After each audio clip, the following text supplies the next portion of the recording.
This is Tyler Pacheco, doing computer science 2150, the first assembly project.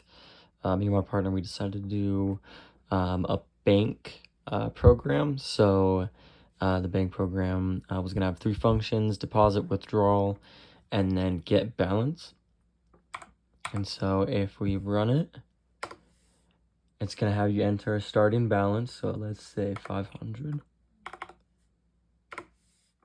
And then it's going to have enter your choices. 1 is make a deposit, 2 is withdrawal, 3 is get balance. If we make a deposit, we cannot enter a negative number. So if I try and enter any negative number, like -4, it's going to say deposit must be greater than 0 and prompt you again. Then if I enter a valid one, 50, it's going to print out our balance is 550 and then prompt us back up with the loop again. We can make a withdrawal now. And if I try and withdraw over the amount, so if I try and withdraw 700, then error and prompt you to do it again. So now I could do 100. And now my balance is 450. And then if I hit 3, then the balance is 450. It's going to say it there at the top again.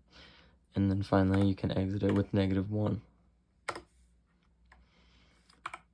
And so if we take a look in here, if I can find it, this is the full, like the main program.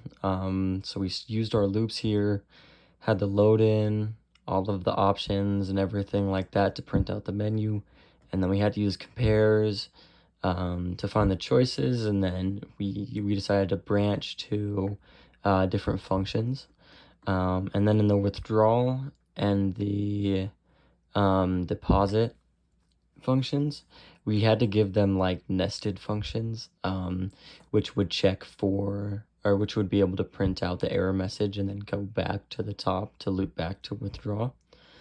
And then balance was just making it right to balance, so we had to use a store and store it into the address of balance before we printed it out. And yeah, that is the program. And then if we go into the actions program, so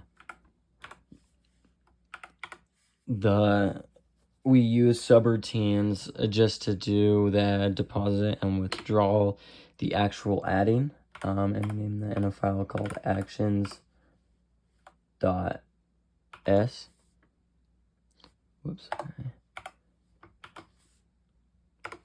And so that's that, but it's adding the numbers and then returning it in register 1.